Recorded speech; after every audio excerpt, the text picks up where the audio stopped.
tenemos el honor de presentarles al doctor Fernando Delgado Arvizuri, quien es magíster en Derecho, docente universitario, ex asesor del Tribunal Constitucional, ex asesor del Ministerio de Justicia y ex asesor del Ministerio del Interior, quien nos va a hablar sobre precedentes vinculantes y jurisprudencia relevante en materia laboral. Recibamos con fuertes aplausos al doctor Fernando Delgado Arvizuri.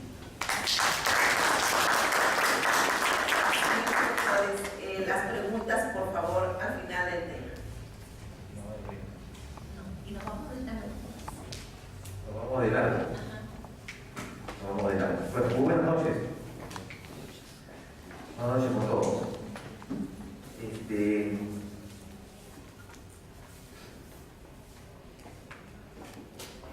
Creo que ustedes entienden la importancia del estudio, no solamente desde el punto de vista constitucional, sino también desde el punto de vista de la jurisprudencia del derecho al trabajo. Y esto se entiende o se justifica porque esta constitución, la carta política de un país, y la peruana, tiene en su contenido lo que en doctrina se llama un programa y subprogramas. Y esto se conoce como una constitución multinivel, es decir, varios niveles, en el cual el tema del derecho laboral y la seguridad social, ¿de acuerdo?, que es el otro tema vinculado a materia funcionaria, está desarrollado en la Constitución Política del Estado. Esto difiere de la lectura de varios artículos. Por ejemplo, el artículo 27, los principios aplicables a la relación laboral, ¿no?, es parte del programa de la Constitución. El reconocimiento del derecho al trabajo, por ejemplo, los principios aplicables en la relación laboral, las obligaciones y los imperativos ético-jurídicos del Estado con respecto a los DESC, a los derechos sociales y económicos, forman parte de lo que se conoce el programa laboral en la Constitución. Por tanto, todo análisis de las instituciones procesales del derecho laboral, llámese contrato de trabajo, llámese suspensión, llámese beneficios, CTS y demás, entran definitivamente dentro de estos ítems, ¿de acuerdo?, dentro de estos postulados expresados en precisiones que fija la Constitución. Entonces, por eso es que consideramos que un primer estudio introductorio de lo que significa el derecho laboral como un derecho social debe ser objeto de una sesión como esta. Y más aún, aquellos criterios que han sido, en su momento, objeto por parte del Tribunal Constitucional de sendas sentencias en materia de fijación de precedentes vinculantes como de acciones de inconstitucionalidad. Ustedes no saben, por ejemplo, de que estas instituciones laborales han sido de alguna manera redefinidas por parte de la jurisprudencia especial. Muchas de ellas. Los despidos han sido objeto de una sentencia 206-2006 PATC, Pedro Antonio Bailón Flores, por ejemplo. Y ahí también se ha desarrollado el llamado contenido esencial del derecho al trabajo, por ejemplo.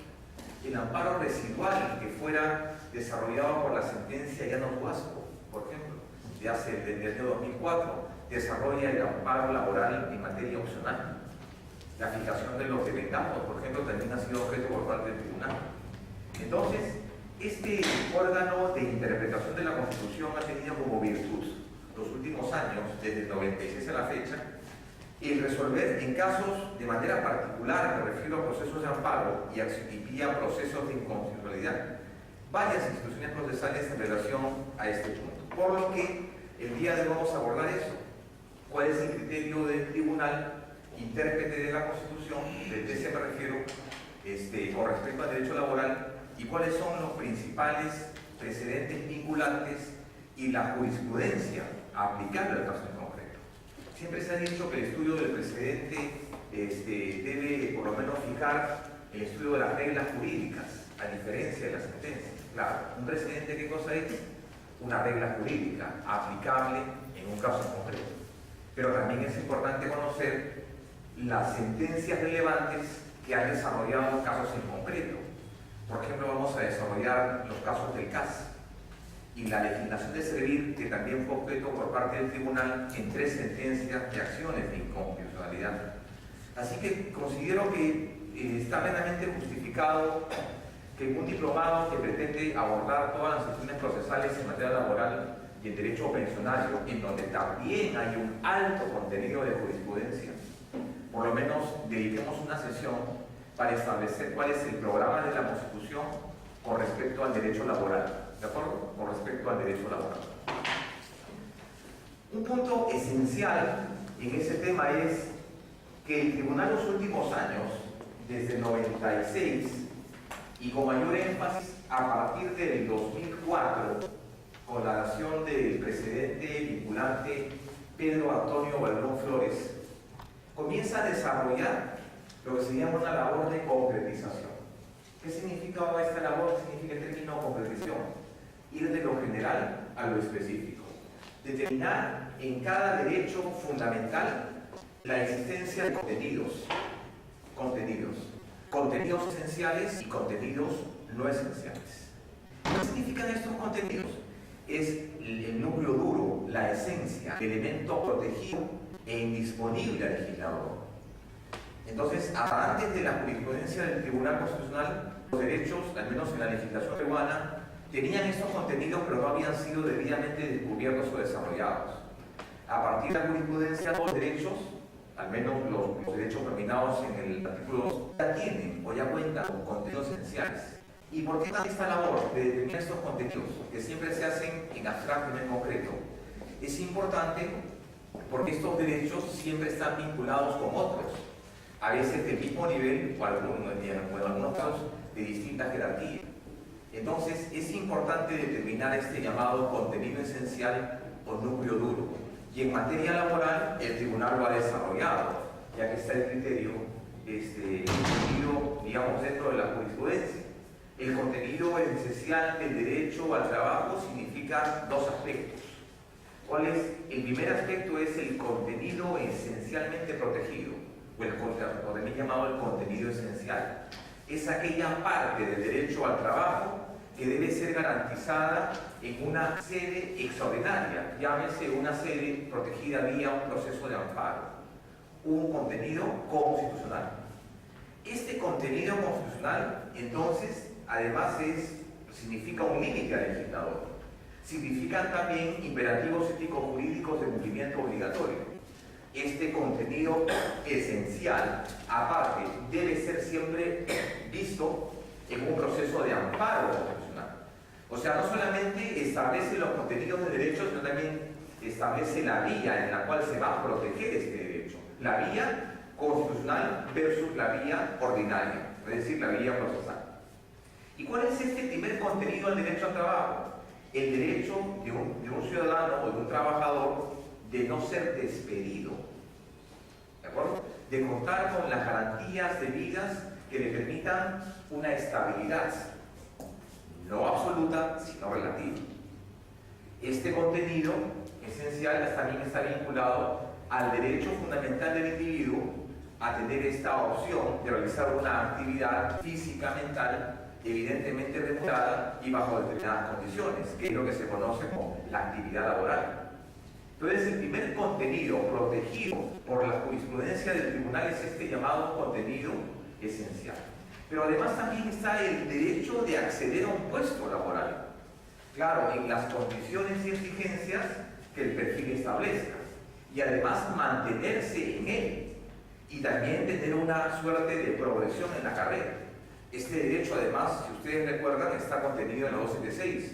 El derecho al mantenimiento en la carrera y a la progresión en la misma.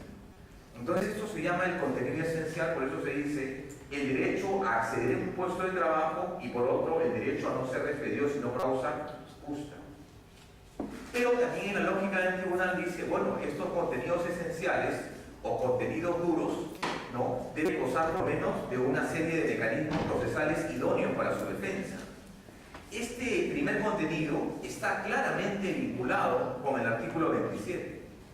Porque de nada sirve que el tribunal interprete un derecho en una determinada jurisprudencia pero que no le fije un procedimiento establecido o que no le asigne un recurso procesal idóneo para hacer efectiva su defensa. Entonces, este primer contenido esencial está vinculado con esta protección adecuada contra el despido arbitrario, el artículo 27, que no es otra cosa que establecer dos mecanismos. Un mecanismo de prevención, un mecanismo de protección preventiva y un mecanismo de protección resarcitoria. Es decir, llámese la indemnización o la reposición. Recordemos que el artículo 27 simplemente dice que el Estado otorga al trabajador la adecuada protección contra el despido arbitrario, pero no dice en qué vía, no dice cómo lo va a hacer, simplemente le facilita al trabajador frente a una afectación de su derecho laboral una vía idónea para la protección en el mantenimiento de su puesto de trabajo, pero no le dice qué vía, no dice si es el amparo, no dice si es la vía laboral, simplemente le otorga al trabajador la adecuada protección contra el despido arbitrario. Significa la existencia de un conjunto de mecanismos, de vías, de recursos y instancias que permitan la protección del derecho. Es decir, en la jurisprudencia estatal no debe decirlo todo o no debe desarrollarlo todo, debe estar claro, está vinculado a la Constitución. La interpretación de este contenido esencial nos lleva directamente al artículo 26. Imparte precisión porque el tribunal entiende que los derechos no son nada si no cuentan con las garantías debidas y garantías de su protección.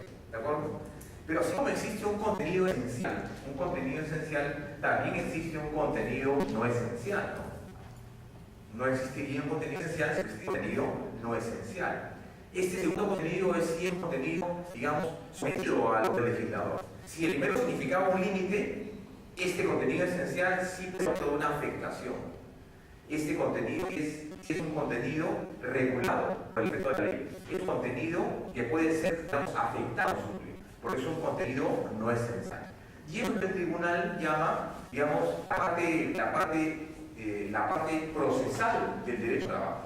Y que lo distingan de la siguiente manera. Si existe un contenido esencial o un contenido duro, es cada uno, por el derecho de una persona al puesto de trabajo.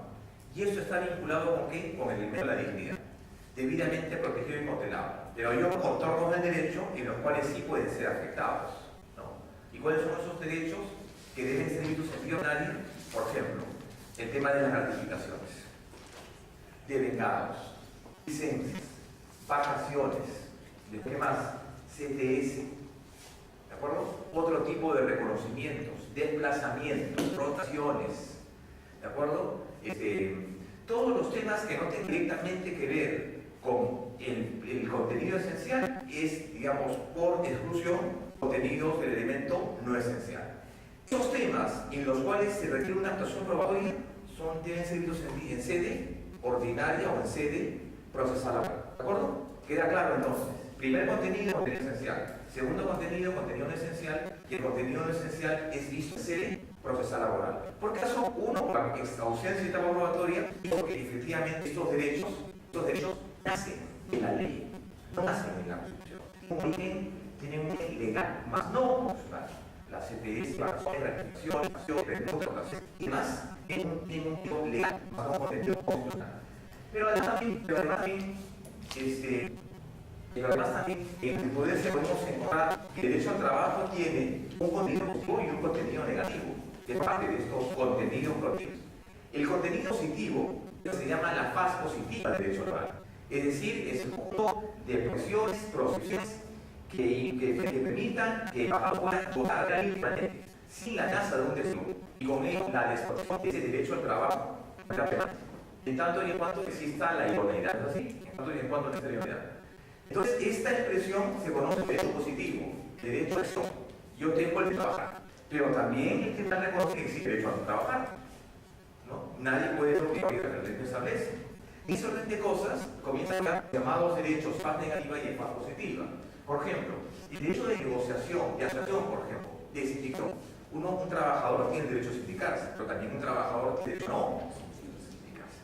Puede ser, si quieres trabajas, si quieres no trabajas. Faz positiva, faz negativa.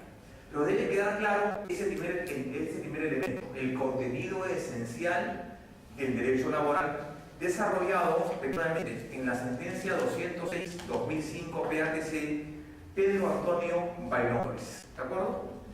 Pero además el derecho al trabajo, al interior de la jurisprudencia, se enmarca en un plexo mucho más amplio. No es únicamente la Constitución Política del Estado quien lo desarrolla y quien establece mecanismos de protección, sino también el tribunal, digamos, se nutre o se acoge de una fuente directa, que significan los tratados internacionales, de los cuales el Perú es parte, y esto le permite entonces darle un sustento internacional mucho más fuerte, ya no únicamente como un derecho fundamental, sino también como un derecho humano, conforme lo ha desarrollado este apartado del artículo 7 del Protocolo Adicional de la Convención de San José de Costa Rica sobre los derechos sociales y culturales. Y acá establece, ¿de acuerdo?, la interpretación de los derechos fundamentales de efectuarse siempre en un sentido dirigido a alcanzar una mejora. Una cláusula, esta parte final se entiende como una cláusula de progresión y de no regresividad, esta parte final, que está contenida en la Constitución Política del Estado. Claro, no lo precisa, pero al menos incluye su contenido. Las cláusulas de progresividad y de no regresividad en el sistema, en el núcleo duro de los tratados internacionales, significa que una vez que un Estado en el ámbito internacional, vía un tratado, ha mejorado un derecho fundamental, no puede hacer otra cosa ese Estado que vía legislativa mejorar ese derecho. No se permite entonces una restricción, disminución o limitación de ese derecho en sede interna.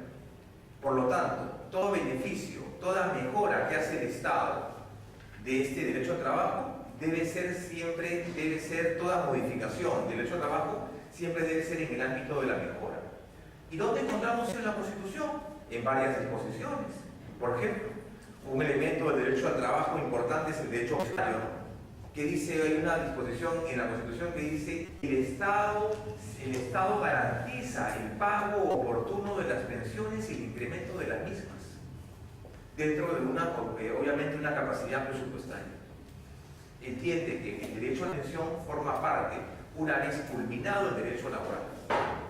Por ejemplo, dice, otra cosa dice, por ejemplo, las normas laborales deben interpretarse siempre de manera favorable, en atención a una serie de principios, el principio de favor un proceso, indubio properario, favoris debilis, pro homine, pro actione.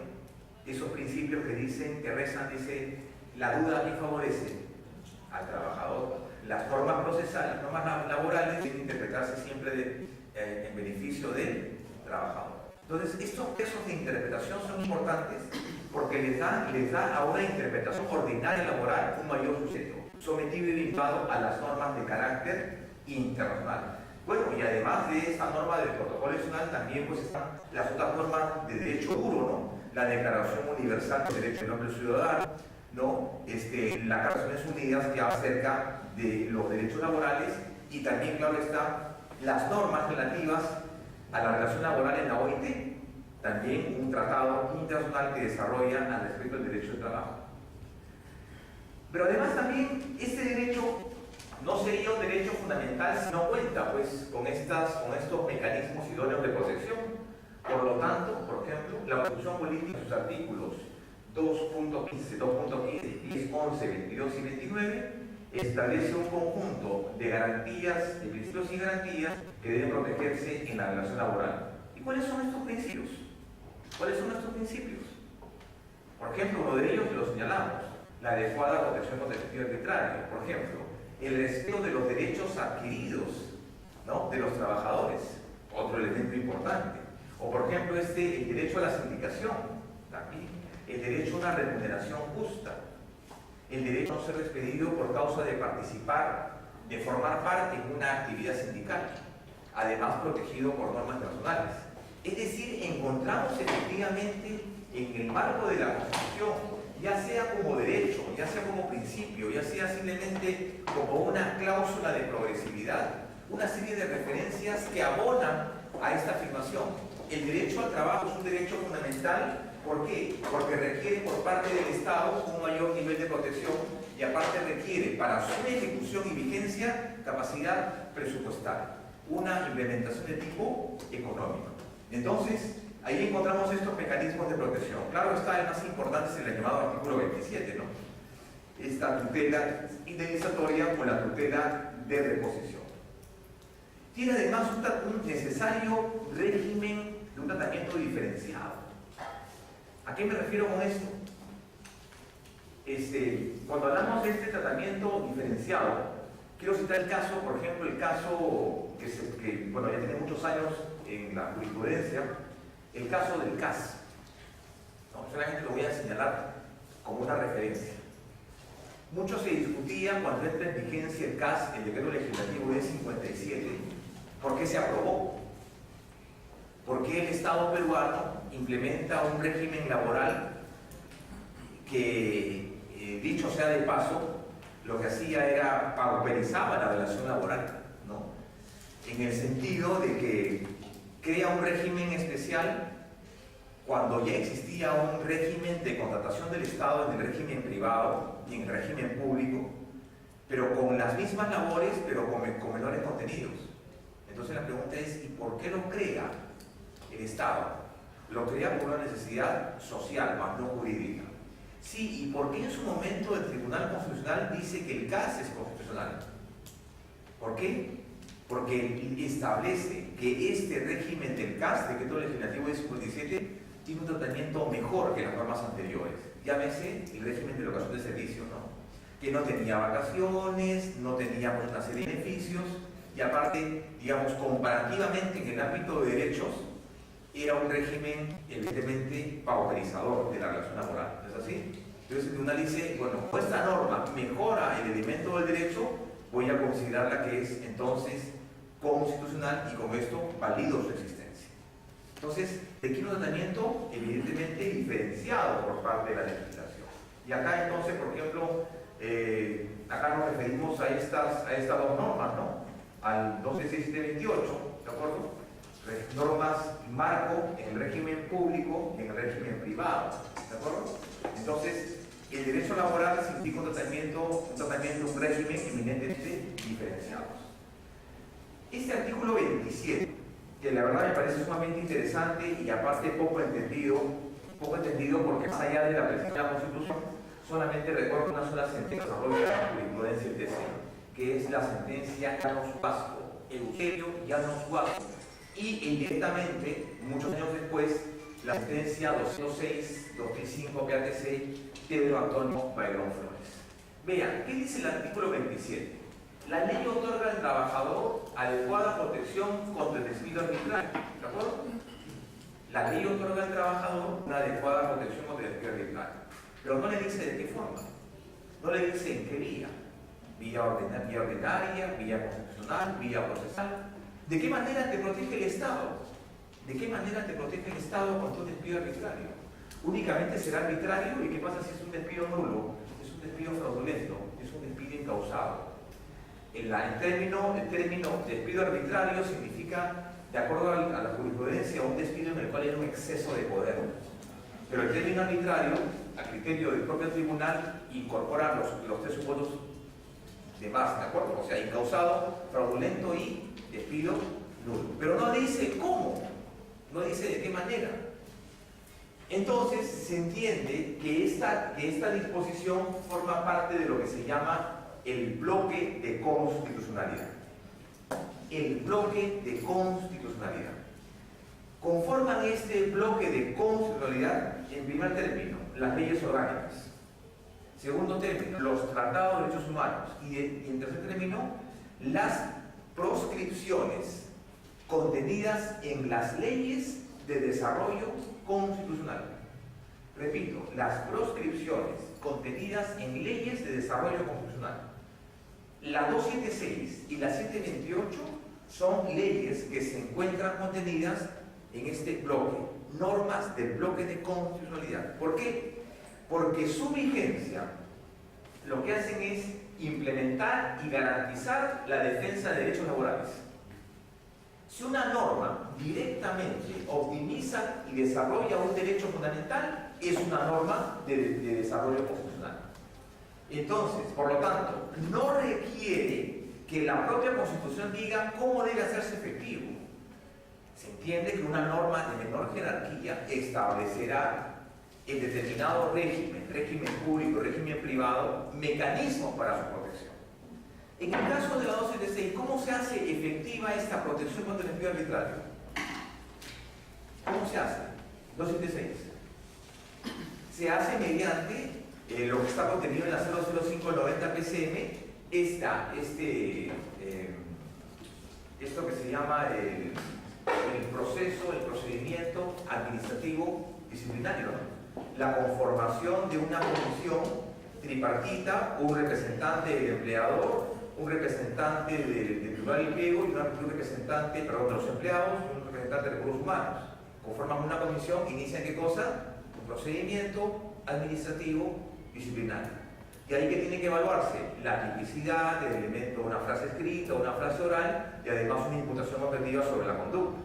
Si no se da esa comisión de procesos, no es posible atender a la desvinculación laboral. Ahí tienes una garantía, por ejemplo, en el ámbito público. En el ámbito privado, ¿cómo será? ¿Cuál es el procedimiento para la extinción laboral? Obviamente la existencia es una falta grave, ¿no? ¿Qué tiene que hacerse? Cada norma establece un procedimiento, por lo menos debe cursar una carta notarial, un requerimiento, ¿no? Señor, vea, a la fecha le estamos dando por terminado su contrato y sin embargo, si tiene alguna observación, le damos 5 días para que haga los recargos. Entonces, reconoce mecanismos de protección en distintos regímenes, 276 y 728. Pero esto, claro está, no lo señala la Constitución. Una ley de desarrollo constitucional se encargará de precisar los procedimientos. 728 y 276. Pero en algunos casos no tienen esos procedimientos. O sea, no tienen un procedimiento para la resolución laboral. Y hay casos interesantes, por ejemplo. No sé si ustedes han escuchado esta norma que se llama la 24041. ¿Han escuchado o no? Son trabajadores que están en un régimen especial. No es régimen público ni régimen privado. Son aquellos trabajadores que brindan servicios al Estado, pero que la ley les reconoce el derecho a la estabilidad siempre y cuando tenga más de un año de labores en una ocupación determinada y además no sea un cargo de confianza. Régimen 24041. Es un régimen que hace algunos años atrás, hace unos 4 o 5 años, realmente era un régimen importante, porque eran aquellos trabajadores que por la actividad que desarrollaban en el sector público no estaban en la 276 y 728, pero tampoco eran trabajadores, simplemente entraban al régimen, a la prestación de servicio del Estado, por lo que se llama proyectos de inversión, ¿de acuerdo? Por necesidad, los llamados contratos modales, ¿no? Entonces, eran, por ejemplo, a ver, ¿a quiénes me refiero? No sé si ustedes recuerdan a estas personas, por ejemplo, que trabajaban en las municipalidades y que se encargan de poner estos tickets en los estacionamientos. El ticket y te dice, señor, usted tiene que pagar, usted está pagando su carro, tiene que pagar 1 hora, ¿de acuerdo? Parqueadores se llaman, ¿no es así? Bueno, estos parqueadores están sometidos a un horario, están sometidos además a una remuneración y a una labor específica, entonces tienen una relación laboral y por tanto gozan de una protección. Si estos señores realizan esta actividad por espacio de más de un año, de manera ininterrumpida y de manera, digamos, reiterada, ¿no? Y no son trabajadores de confianza, solamente pueden ser despedidos salvo proceso administrativo disciplinario por falta grave. Es lo que ocurría con algunos trabajadores que laboraban principalmente en municipios, ¿no? La entidad, por ejemplo, requería convocar trabajadores para lo que se llaman proyectos de inversión. Proyectos de inversión. Es decir, 6 meses, ¿no es así? 6 meses, 8 meses. Queremos una actividad, queremos contratar, por ejemplo, a un contador que lleve pues, los libros de determinado proyecto en una municipalidad. Eso es lo que decía el contrato. Sin embargo, la actividad de ese señor era otra. ¿De qué se encargaba? De las planillas. Entonces, como se tenía que trabajar en planillas, estaba trabajando pues 5 o 6 meses, pase el año, ¿no? Y no es lo importante lo que diga el contrato, lo importante es lo que diga la realidad de las cosas, ¿no? Lo que sea el principio de primacía de realidad. Entonces el señor decía, bueno, tengo más de un año de labores ininterrumpidas, no efectuando labores de confianza, entonces tengo una protección. La protección que le brinda la 24041, ¿de acuerdo? Pero estas normas no tienen, digamos, no están pues ni adscritas a la orden 1728, son híbridos. Hay 16 tipos de regímenes laborales en el Perú, ¿de acuerdo? Pero lo más importante, claro está, son 206 y 728. Pero para que vean que cuando la Constitución habla de esta, digamos, cláusula de protección, el artículo 27 es de manera general para todos, ¿de acuerdo? Es de manera general para todos. Sin embargo, acá tiene algunos matices en la jurisprudencia, porque cuando se habla de este artículo 27, ¿de acuerdo? Algunos dicen, sí señor, pero tiene dos manifestaciones este artículo 27. ¿Cuáles serán estas dos manifestaciones? Número uno es lo que se llama una tutela preventiva. A ver, quiero adelantar porque quiero ver este cuadro que está acá, un segundo. Ahorita les digo dónde está el cuadro Un segundo. Aquí está. Son dos modelos los que plantea el artículo 27. Un modelo de carácter sustantivo y un modelo de carácter procesal. Vean, el artículo 27. No me refiero al derecho laboral, me refiero a los criterios que usa el tribunal para interpretar el artículo 27. Si alguno cree que estamos desarrollando temas laborales, se equivoca, señores. Estamos desarrollando la jurisprudencia del Tribunal Constitucional, sobre la base de precedentes y sobre la base de jurisprudencias muy precisas. Entonces, ya ustedes, esto no está desarrollado en el ámbito del derecho laboral, está desarrollado al interior de la jurisprudencia. Repito nuevamente, recapitulando. El artículo 27 tiene dos modalidades. Una modalidad que es modelo de carácter sustantivo y el modelo de carácter procesal. ¿De acuerdo? Es decir, el régimen de carácter sustantivo contra el empleo arbitrario puede ser de carácter preventivo, ¿de acuerdo? O el régimen de protección sustantiva. ¿De acuerdo? Por favor, vean el texto. El régimen de carácter sustantivo contra el empleo arbitrario puede ser de carácter preventivo o un régimen de protección sustantivo. ¿Bien? Este primer régimen preventivo, desarrollado, repito nuevamente, en la sentencia Llanos-Huasco, Eusebio Llanos-Huasco contra Telefónica del Perú, el año 2004, dice lo siguiente: carácter preventivo tiene por finalidad que el legislador prevenga, evite o impida que un trabajador pueda ser despedido de manera arbitraria. Es decir, busca mediante una norma con rango de ley que prevea que no se puede despedir a un individuo, pero como es un régimen preventivo, como lo dice, que debe establecer por lo menos una clara taxatividad de aquellas conductas, digamos, que pueden ser entendidas como conductas que habilitan el despido. ¿Y qué conductas serán? Debería decir, por lo menos este carácter preventivo, mira, hay, digamos, causa justa, ¿no? Y la causa justa se entiende como daño. La causa justa podría ser atribuible al trabajador o podría ser atribuible a la conducta del trabajador. ¿A qué me refiero? Al trabajador. Cuando el trabajador llega, por ejemplo, en estado de ebriedad al centro de labores, o cuando llega bajo los efectos de un alucinógeno o drogas, el trabajador es así. Y con respecto a la conducta del trabajador, ¿cuál sería? El trabajador viene desarrollando su actividad laboral y ha disminuido de manera, digamos, evidente y manifiesta su producción. O sea, son dos tipos de conducta. Pero estas dos conductas, en base al principio de legalidad, que deben estar, por lo menos precisas en la carta, en la norma laboral, por lo menos deben estar claramente contenidas, si no sería un despido arbitrario o un despido incausado, ¿no? ¿De acuerdo? Entonces, esta primera precisión de esta fase preventiva significa la necesidad del legislador de por lo menos fijar qué tipo de conductas habilitan un despido. ¿De acuerdo? ¿Qué tipo de conductas?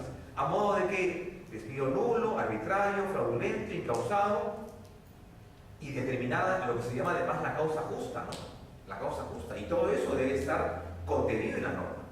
Es decir, una labor de prevención general, obedeciendo a un principio de legalidad. ¿De acuerdo? Bien. Carácter preventivo. Y en la protección sustantiva, ¿de acuerdo? dice, esta norma evita de que no se incurra en este despido arbitrario. Repito nuevamente, el término arbitrariedad no es un término que está contenido en la norma laboral. El término arbitrario en la Constitución se entiende el exceso de poder por parte de quién, del empleado, ¿de acuerdo? Y que el tribunal lo entiende, que el despido arbitrario también, digamos, vincula directamente al nulo, al fraudulento y al despido incausado, ¿de acuerdo? ¿Pero qué dice? Dice que esa norma no evita que se produzca el despido, sino que se limita a reparar patrimonialmente sus efectos. Ustedes saben que en sede constitucional solamente es viable, ¿qué cosa? La reposición. En sede ordinaria, ¿qué es viable? La reposición y la indemnización. ¿Cuándo el tribunal entendió esto? Cuando en varias sentencias de amparo laboral, el tribunal conocía casos en los cuales la pretensión era, señor, he sido despedido de mi puesto de labores. ¿Por qué? Porque mi empleador, que era básicamente el Estado, lo que hacía era, me despedía y después inmediatamente me indemnizaba. O sea, primero te despido y después indemnizo. ¿Qué quiere decir? Que la indemnización convalidaba el acto de despido. Porque por último tú lo aceptaste, ¿no? ¿Eso es válido? O sea, primero te voto, en otras palabras, y después te pago. Como tú aceptaste, no tienes más nada más que reclamar. Eso no es correcto. Entonces el tribunal, en la sentencia de Noguasco, que se dio en una situación interesante, era el caso de trabajadores de Telefónica del Perú. 1.500 trabajadores de Telefónica del Perú que fueron despedidos por una suerte de reconversión laboral, y además que recuerden ustedes, Telefónica del Perú pasa de ser una empresa estatal a una empresa privada. Entonces la empresa comienza a despedir sistemáticamente a una buena cantidad de trabajadores, 1.500 trabajadores. Entonces primero le dice, ¿sabes qué? Te despido y después te pago, tienes eso. Y entonces el sindicato de trabajadores dijo, pero señor, eso no me parece correcto, ¿no? O sea, el despido puede ser arbitrario, pero con el pago simplemente se convalida. No, eso no es así. Entonces el tribunal en esa oportunidad dice, perfecto, yo lo que puedo hacer yo como jurisdicción concentrada es reponer. Pero si tú quieres indemnización, vete a la vía ordinaria. Anda a la vía ordinaria. En todo caso, la vía ordinaria por ordenar tu reincorporación y tu indemnización. Pero no es posible que se den las dos figuras juntas en instancia de un amparo laboral. ¿De acuerdo? Bien, dice, una vez que fue despedido arbitrariamente, se inicia una acción judicial con el objeto de que se califique el despido como injustificado. Entonces, el segundo régimen, el segundo modelo de esta protección adecuada es esta, ¿no? El régimen de protección sustantiva. ¿De acuerdo? Es decir, o procede la indemnización o procede, ¿qué cosa? La reposición. Sin embargo, acá tenemos dos precisiones más. En el régimen de protección procesal, este puede ser, ¿qué cosa? Resarcitoria o puede ser restitutiva. Resarcitoria cuando hay de por medio, ¿qué cosa? La indemnización. Y restitutiva cuando, ¿qué? Cuando el tribunal ordena, ¿no?, que el señor ocupe el puesto que venía desarrollando antes de producirse la violación. Pero acá hay un caso interesante, porque dice, cuando opera la tutela restitutiva, o sea, el señor se declara nulo el despido, ¿de acuerdo? Nulo el despido. Sabemos por doctrina que el término nulo significa que inexistente, ¿no? ¿De acuerdo? Inexistente. Híbrido, espurio, nunca existió, nunca se dio. Y acá hay un criterio controvertido del tribunal. No sé si ustedes habrán leído eso que dice, señor, si el despido ha sido nulo, entonces el trabajador tiene el derecho de que le hagan efectivo el monto devengado, o sea, el tiempo que él dejó de trabajar por esa decisión arbitraria, ¿no? ¿De acuerdo? O sea, lo que se llama el devengado por el tiempo que dejó de trabajar. Ese es un criterio que manejó el tribunal del 96 al año 2000. Sin embargo, después apareció el segundo criterio, que era que la remuneración es la contraprestación de una actividad efectivamente realizada. que en el caso de autos no se ha dado. Es decir, cuando el trabajador es despedido, inicia un proceso judicial para su reposición, pasan 4 años y él con todo derecho dice, señor, quiero una indemnización, quiero una reposición, pero también una indemnización. Entonces el tribunal tiene dos opciones. Uno, o dice, perfecto, si le pide nulo, si el tribunal dice que le pide nulo, entonces quiere decir de que él nunca dejó de trabajar. ¿De acuerdo? Nunca dejó de trabajar. Entonces él tiene derecho a cobrar el tiempo, a pesar de que no laboró efectivamente, tiene derecho a cobrar ese monto insoluto. ¿De acuerdo? Pero el otro criterio dice, no, como el salario o el sueldo es la contraprestación de un servicio efectivamente realizado, situación que no se ha dado en caso de autos. Por lo tanto, no procede el pago de ese tiempo dejado de percibir. Pero como se entiende que es un despido nulo, nunca existió. Y el despido nulo no crea derecho, no crea consecuencias. Por lo tanto, entiende el tribunal que ha habido siempre un vínculo permanente laboral. Por lo tanto, en algunos casos ha resuelto el pago de los devengados. El pago de los devengados por esta reposición. Ahora, no importa mucho qué es lo que pida el trabajador. El tribunal ya tiene un criterio, claramente establecido y está en Renón Flores. Puede otorgar entonces, ya sea el tema de la reposición en sede constitucional y en sede laboral, el tema de la indemnización. Y eso el tribunal lo tiene claro, es una línea jurisprudencial hace muchos años que lo daba al respecto. ¿De acuerdo? Entonces acá tenemos dos tipos, la tutela resarcitoria y la tutela, la resarcitoria económica, y la otra es la retributiva. ¿De acuerdo? Nuevamente repito, esto está desarrollado en la sentencia inicialmente Llanos Huasco, Eusebio Llanos Huasco, y en segundo término en el precedente vinculante Pedro Antonio Valerón Flores, precedente 206-2006 PATC. ¿De acuerdo? Estábamos por acá, me parece. Aquí está. ¿Cuáles son a grandes rasgos los estándares de evaluación que ha tenido el tribunal solamente en este punto? O sea, con respecto al artículo 27, que es de suma importancia. El tribunal tiene un criterio, tiene estándares de interpretación. Dice, primer término, reconoce que el derecho laboral es un derecho intuitivo, en el cual, frente a alguna contradicción o alguna necesaria interpretación, la interpretación debe ser una interpretación favor, ¿de acuerdo? Una interpretación intuitiva, una interpretación pro homine, pro actione, pro libertatis, favore debilis. Y ahí entiende una serie de disposiciones.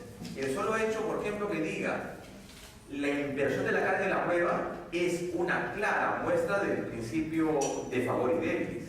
¿Qué dice el principio de inversión de la carga de la prueba? Que en materia laboral, quien alega los hechos no debe probarlos. ¿Quién debe probar que es un trabajador que ha faltado? No el trabajador, ¿quién? El empleador. ¿De acuerdo?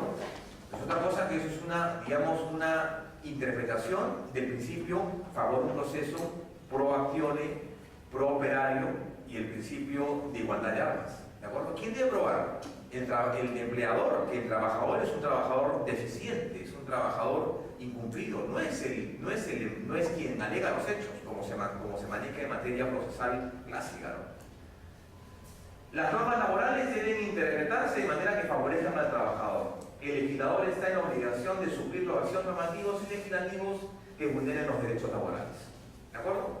¿Lo ha hecho en alguna oportunidad el tribunal? Sí. Suplir las normas en materia laboral. En algunos casos que recordemos, claro que sí, por ejemplo, podemos citar, por ejemplo, hay un precedente que se dio hace 3 años, el último precedente en materia laboral. Este precedente laboral, que vamos a verlo más adelante, solamente quiero precisar cuál es la idea central de esto, decía que cuando el trabajador es despedido y cobra su CTS, ya no tiene posibilidad de demandar judicialmente su reposición. Ustedes saben, ¿no? O sea, cobraste tu CTS, ¿de acuerdo? Ya no tienes posibilidad de ¿qué? De iniciar un proceso judicial. ¿Por qué? Porque convalidaste el hecho violatorio. La cobraste. Entonces, siempre ese fue el criterio del tribunal. Señor, como ya cobró la CTS, no tiene ya ninguna posibilidad de iniciar una acción judicial de reposición. Sin embargo, el tribunal dijo en ese caso, la norma tiene vacíos, porque se aprecia en muchos casos que ese cobro de la CTS también viene camuflada mañosamente por otros conceptos laborales, por ejemplo, vacaciones, truncas, tiene por ejemplo beneficios, bonificaciones que nunca fueron pagadas, número uno. Y número dos, hay que tomar en cuenta que el trabajador también no sabe, pues, no conoce las normas, ¿no? No necesariamente debe ser un abogado para conocer las normas, ¿no? No sabe que lo que está firmando es probablemente una trampa, no sabe que lo que está firmando le va a perjudicar. Entonces el tribunal se pone en el papel del trabajador y dice, bueno, claro, no sabía lo que estaba haciendo y además también esa CTS también contenía otros beneficios laborales, que llámese, por ejemplo, gratificaciones, sueldos truncos y demás. Entonces, ahí el tribunal, digamos, lo que hizo fue integrar las normas laborales en el sentido de permitir que a pesar de que tú has firmado y has recibido la CTS, eso no te excluye, no excluye la posibilidad de que tú puedas plantear un proceso de reposición. ¿De acuerdo? Un caso claro. Ese es el precedente Lara González, por si acaso, dado hace 3 años. Lara González, ¿de acuerdo? El cobro de los delengados. El cobro de los delengados no excluye la posibilidad del planteamiento de un proceso de reposición. Acá hay uno que me parece sumamente importante. ¿Existe en el derecho laboral un régimen especial de derechos adquiridos o es el régimen contrario, hechos cumplidos? ¿Saben lo que son hechos adquiridos y hechos cumplidos? Son dos visiones del derecho, digamos, del derecho ordinario, ¿de acuerdo? Pero ambos son totalmente contrarios. ¿Qué nos plantea la tesis del derecho adquirido? Que una vez que el derecho es reconocido por una norma, este derecho no puede ser modificado de manera sucesiva por una norma posterior. O sea, el derecho es reconocido, digamos, no sé si se me ocurre, el año 60, mediante la ley número 1. Esa ley número 1 es modificada el año 70. Y esa ley, la ley número 2 es modificada por la ley número 3, año 80. Y la ley número 3 es modificada por la ley número 4, año 90. Entonces, este contenido, el derecho contenido en la ley número 1 del año 70, no puede ser modificado por leyes sucesivas. Se llama esto derechos adquiridos. Mientras que la otra tesis, en la otra orilla, nos dice los derechos cumplidos. Las normas tienen vigencia desde el día siguiente de su publicación y rigen para adelante. Quiere decir entonces que el derecho, el año 80, puede ser modificado el año 90, 2000, 2010, 2020. ¿De acuerdo? En materia laboral, ¿cuál se aplica? ¿Hechos adquiridos o derechos adquiridos o hechos cumplidos? Hechos cumplidos, señores. Hechos cumplidos. Lo que ocurre es que, y les voy a ser sincero, el Tribunal Constitucional siempre utilizó en materia laboral y en materia pensionaria la teoría de los derechos adquiridos. Siempre aplicó eso. Siempre. Derechos adquiridos en materia laboral y en materia pensionaria. Pero se dio cuenta que eso fue un error. Y les digo dónde reconoce que fue un error. En la sentencia 0010 del 2002 AITC. La sentencia de la reforma de la 2530, que establecía el cierre de la cédula viva. Ahí el tribunal dijo, no señor, a partir de ahora en adelante no voy a aplicar en materia laboral y en materia pensionaria los derechos adquiridos y no los hechos cumplidos. Tan es así que dejó sin efecto dos cosas, que no tiene mucho que ver con el derecho laboral, pero está, digamos, de alguna manera vinculado. ¿Ustedes saben lo que significan los topes pensionarios? El tribunal dijo, la aplicación de topes es inconstitucional. ¿De acuerdo? Y entonces, otra cosa, la nivelación de pensiones es un derecho adquirido, decía. La 2530 de 1990 planteaba esto, la nivelación de pensiones. Quiere decir, el incremento de la pensión de un trabajador debe reflejarse a nivel, lo que se decía efecto espejo, al pensionista. Y eso es un derecho adquirido del trabajador y ninguna norma posterior podía modificar o reducir su contenido. ambos conceptos, tanto nivelación como topes. El tribunal dijo el 2005, perdón, 0010-2005 dijo, ya no, los topes y la nivelación es abiertamente inconstitucional. Y con eso cerró la 20130. Con eso cerró la cédula libre. Es decir, que hay un criterio que en materia laboral solamente se aplica ¿qué cosa? El derecho de la teoría de los hechos cumplidos, nada más. Y no los hechos adquiridos. Definitivamente no, porque la ley tiene vigencia desde el día siguiente de su publicación en adelante. ¿De acuerdo? Bien, ¿no? Quiero hablar ahora sobre ese temita, brevemente, algunas cuestiones sobre el tema servir.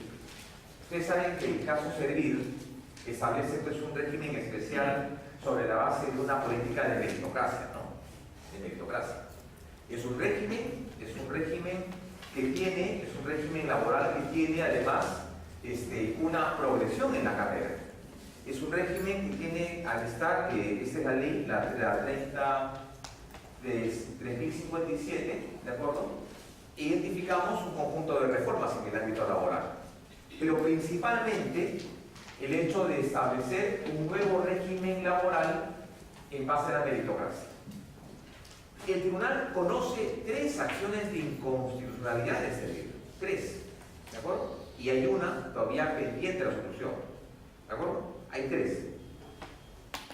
Una de ellas, la más importante, es la 014-2013, si mal no recuerdo, la 0014-2013, en la que fue planteada por congresistas de la República.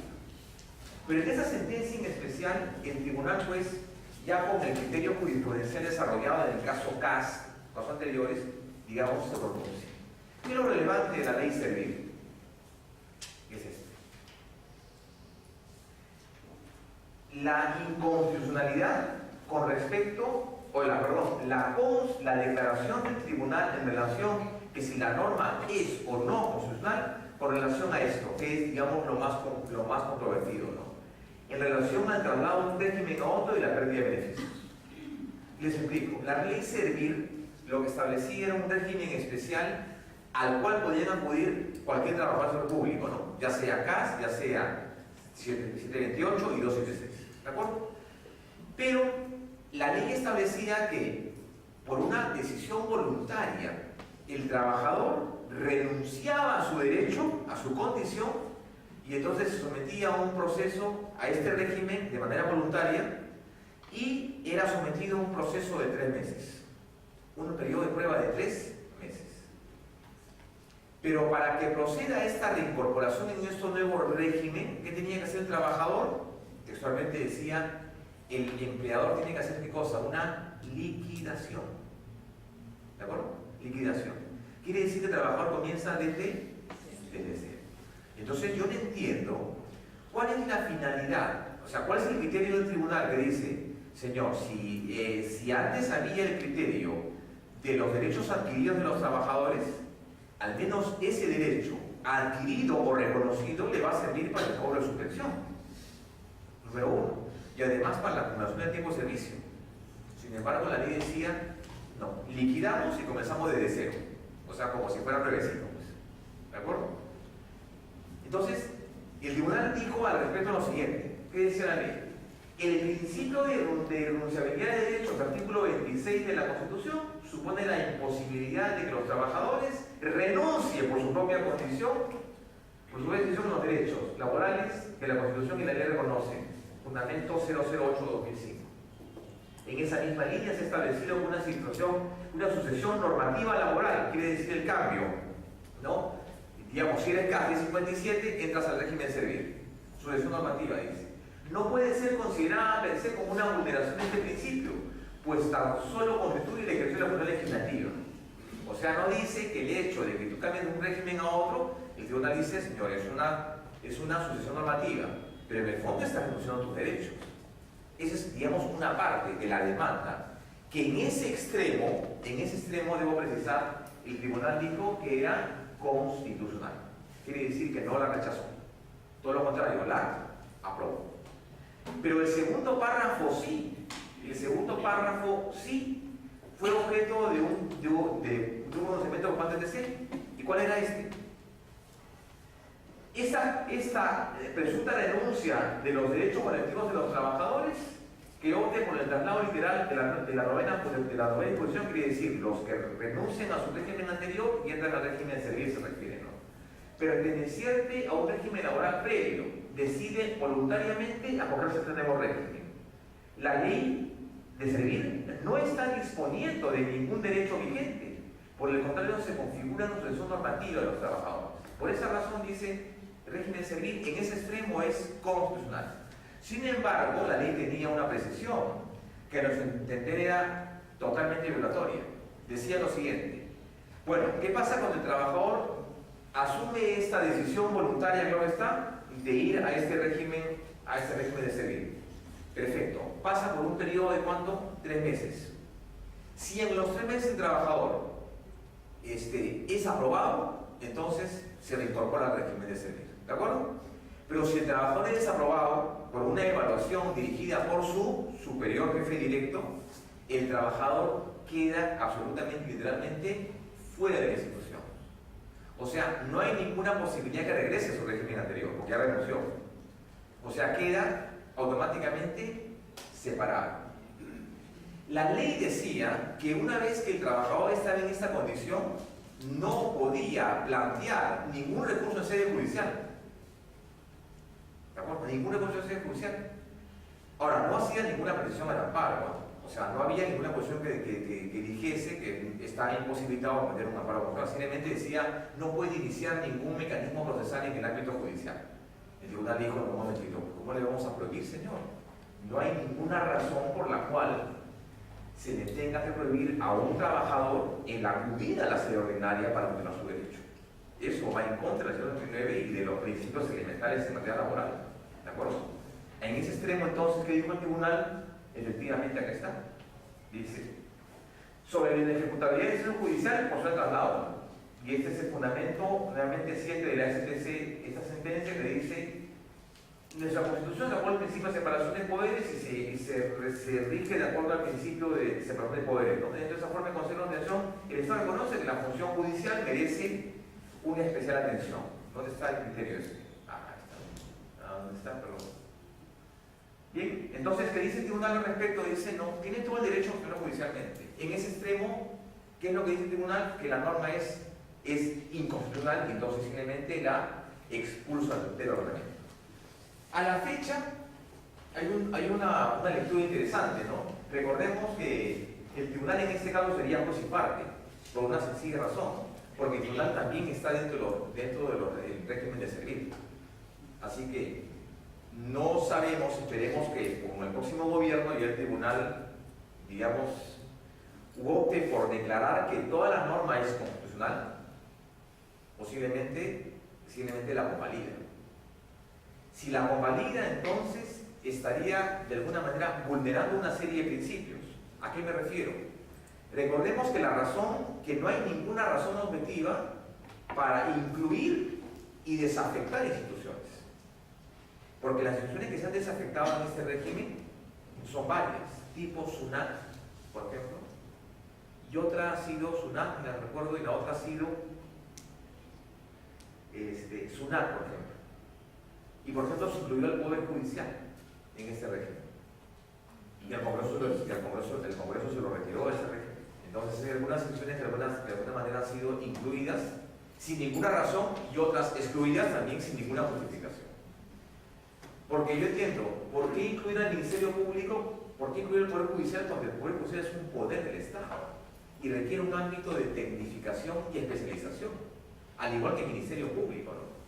El criterio de la norma fue establecer un régimen que tienda a bajar la meritocracia. ¿Por qué? Pues sacar algunas instituciones y poner a otras. En todo caso, está pendiente de esta última propuesta que se resuelva al interior de este nuevo colegiado del TC. ¿De acuerdo? Algunos casos sobre el CAS. Contrato administrativo de servicios. También ha habido abundante jurisprudencia sobre esto. Cuando esta propuesta se dio con respecto al 1057, que fue parte de una potestad delegada al Ejecutivo, recordemos que, bueno, después fue observado, ¿no? Fue observado este proyecto 1057 Y cuando este caso llega al Tribunal Constitucional, el Tribunal Constitucional tiene ideas generales al respecto. ¿Cuáles son estas ideas generales? ¿El gas es un contrato administrativo o es un contrato laboral? ¿Es un contrato administrativo o es un contrato laboral?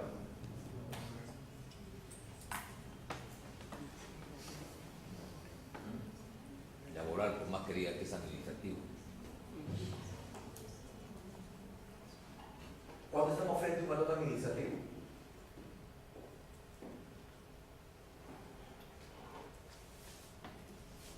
Después de los 3 años, dice, ningún trabajador local debe ser despedido, salvo por falta grave. Si fuera un contrato administrativo, debe ser por un tiempo determinado. Lamentablemente, la administración pública, siendo parte del Estado, no cumple con la Constitución ni con la ley, que es el primer violador de los derechos fundamentales del trabajador o constitucionales. Entonces, el nombre no va. claro, aparte estamos hablando de más o menos 250.000 trabajadores públicos, ¿no? O sea, no es poca cosa. Entonces, dice, ¿es administrativo o es un contrato laboral? ¿Importa mucho esa discusión o no? ¿Importa mucho esa discusión entre el contrato laboral y administrativo? García Enterrilla, por ejemplo, Dromi, por ejemplo, decían que un contrato es administrativo cuando una de las partes del contrato es el Estado. Una de las partes es el Estado. Después decían de que en un contrato administrativo lo que prima qué cosa es el interés público versus el interés particular o individual. Sin embargo, los laboralistas dicen, no, en un contrato laboral, ¿qué es lo que se debe acreditar por lo menos? La relación laboral, el vínculo. Permíteme, Conocido. justamente sobre el contrato laboral insistiendo, ¿no? Cumple los 3 principios. Que lo que usted mencionó, dentro de la relación laboral es un horario completo, un jefe inmediato, a quien hay que rendirle cuentas, y un horario y una remuneración fija y permanente. ¿No? La 24.041 también dice, ¿no? Más de un año, con realizar una misma labor no puede ser despedido, salvo por falta grave. Entonces, en la 276, en el artículo 15, si no me equivoco, también respalda la 24.041, que después creo está en la ley procesal del trabajo, ¿no? Que dice que ningún trabajador que tenga más de 3 años consecutivos no debe ser despedido, pero el Estado, llámese municipalidad, ministerio y otras instituciones, despiden a los trabajadores con 5, 7, 6, 8 años de servicio, 12, lo cual es una aberración. Entonces, ¿cómo el Estado no puede solucionar el problema que él mismo dispone, ordena, no cumple? Sí, pues, pero ¿es un contrato administrativo o laboral? De acuerdo a los 3 principios es laboral. Laboral. Claro, el tribunal ahí zanja un problema que un primer problema planteado. El caso es un contrato laboral. ¿De acuerdo? Es un contrato laboral. Dice además, la adopción de una posición al respecto es relevante para determinar una adecuada protección judicial. Porque si decimos que es un contrato laboral, ¿qué cosa existe? Si decimos un contrato laboral, ¿qué cosa existe? Vínculo, pues. Vínculo laboral, ¿de acuerdo? Entonces ahí el tribunal, ¿qué cosa aplica? El llamado principio de primacía de la realidad, que no es un principio necesariamente laboral, ¿no? ¿Qué significa? A grandes rasgos, lo que importa es la realidad y no los papeles, la actividad que haces. Criterio desarrollado desde el año 96, ¿no? El caso 24041, la desnaturalización en la relación laboral, y aparte los criterios que decía, ya había desarrollado, ya había visto un montón de casos en los cuales el trabajador, a pesar de que tenía un contrato vigente, realizaba otro tipo de labores. ¿De acuerdo? Los llamados contratos por excepción, contratos de naturaleza, contratos por campaña, posiblemente esos llamados proyectos de inversión. que el trabajador era contratado para una actividad y sin embargo el contrato decía otra cosa. Otra cosa. ¿De acuerdo? Entonces, ahí el tribunal dice, esas son figuras que se llaman la desnaturalización del vínculo laboral. Entonces, un primer nivel de reflexión era ese. ¿Qué cosa es un contrato laboral? Es un contrato administrativo, es un contrato laboral. Bueno, entonces eso importa para determinar qué cosa. La adopción de una posición al respecto resulta relevante para determinar, en este caso, la votación judicial. Perfecto. Segundo nivel de reflexión del tribunal al respecto del caso. ¿Cuál era? Importa probar en la sede constitucional de que existe relación laboral en un caso del caso o no. ¿Importa o no importa? Claro, yo cuando demandas en materia laboral, ¿qué quieres probar? Señor, hay relación laboral, hay dependencia, hay subordinación y hay remuneración. Recuerdo hace muchos años, más o menos 25 años atrás, cuando yo hacía mis prácticas en el Poder Judicial, un cecigrista, no recuerdo, un practicante, el joven muy hacendoso, iba a 8 de la mañana, salía a 5 de la tarde, recibía su dinerito por su trabajo, la jueza le tenía cierto afecto y le daba sus órdenes, le daba hacer esto. El joven se quedó como 10 años y después pidió, señor, ¿por qué me van a votar? Si yo he estado hace 10 años trabajando, no 3 cosas, horario, me pagan y aparte tengo relación de subordinación. El señor tenía sus labores específicas. Tuvo 5 años trabajando en el juzgado y después yo me lo volví a encontrar después de muchos años. Y había pues ganado el puesto, ¿no? Es obvio, relación laboral. Pero en este caso, ¿importa o no importa? El tribunal ha dicho, no importa que pruebas relación laboral, que exista vínculo, porque el caso supone un vínculo laboral. ¿De acuerdo? El caso supone un vínculo laboral. ¿De acuerdo? O sea, no está, digamos, dentro como un hecho de cuestión, como una cuestión de determinarse vínculo, ¿no? El tribunal dice, el caso supone ¿qué cosa? La existencia de un vínculo laboral. ¿De acuerdo? Ahora, acá está el principio de primacidad de realidad a través de declarar jurisprudencia, ratificó la existencia del principio de primacidad de realidad como un elemento implícito en el ordenamiento jurídico, ¿no? Así lo remarcó que en caso de discordancia entre lo que ocurre en la práctica y lo que fluye en los documentos, debe darse en lo primero, es decir, a lo que sucede en el terreno de los hechos. Este criterio ya no es básico, de usted ya no es básico. Bueno, entonces, nuevamente, reiteramos, es un contrato laboral. Es un contrato en el cual el tribunal no tiene pues que entonces discutir si es relación laboral o no, porque el tribunal asume que hay una relación laboral en el caso. Bien. Pero además también es un contrato especial de naturaleza transitoria. No es permanente. No es permanente, es un origen transitorio. Si bien es cierto su origen administrativo, pero es un contrato laboral.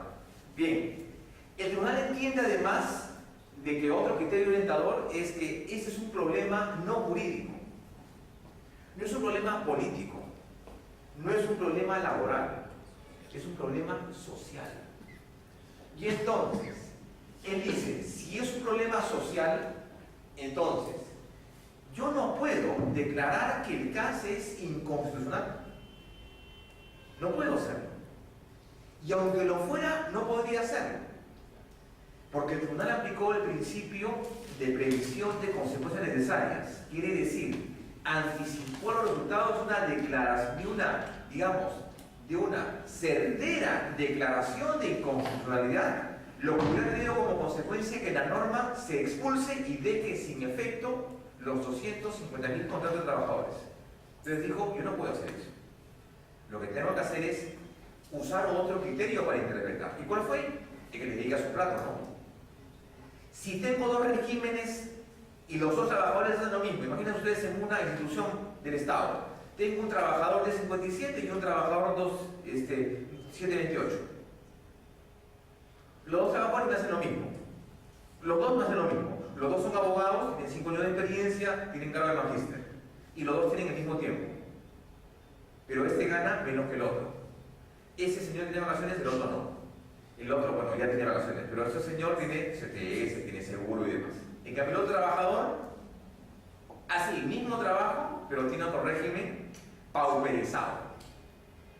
Entonces, la razón es por qué el tribunal dice que esta norma es constitucional cuando establece un trato diferenciado, establece un régimen distinto cuando tienen, digamos, las mismas responsabilidades. Precisamente por eso, porque es un régimen de transición, un régimen de emergencia. Esa fue la razón por la cual el tribunal dijo: no es posible que se declare que el CAS es inconstitucional. Lo cual hubiera significado, ¿qué cosa? El despido de todos ellos, ¿no?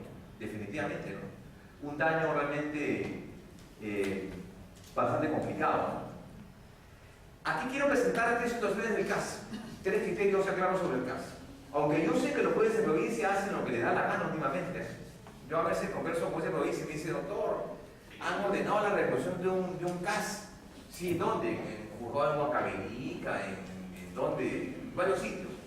Pero hay tres casos clásicos, tres casos, tres situaciones que se pueden dar en el caso. Primer caso es este. Primer caso: ¿qué ocurre cuando un trabajador, estamos, digamos, cuando el trabajo comienza 1 de enero y cuando tiene una vigencia de un año? O sea, 1 de enero a 30 de diciembre, 21 de diciembre. Bueno, perfecto, estamos en junio, pasó julio, agosto, llega diciembre y entonces el trabajador, estamos 25 de diciembre, 24, el señor se comienza a preocupar: mira, no me han mandado mi renovación, no me han llamado. Espérate fiestas patrias, ¿no? 28, 29, inocentes, está preocupado, la gente lo comienza a mirar raro en el trabajo, le dicen: bueno, te vamos a extrañar, y no dice nada, ¿no? Nos ha pasado mucho a nosotros, seguramente. Bueno, el hecho 30, año nuevo, bueno, el señor de todas maneras, ¿y ahora qué hago?, le dice. Bueno, ven, sigue trabajando, si no te dicen nada, tienes que seguir laborando. Entonces, se aparece el 1 de enero, un poco asustado, 2, 3, no pasa nada. En esas circunstancias, el jefe de personal de recursos humanos dice: bueno, ¿y qué pasó con este señor? Mira, la verdad, no pasó.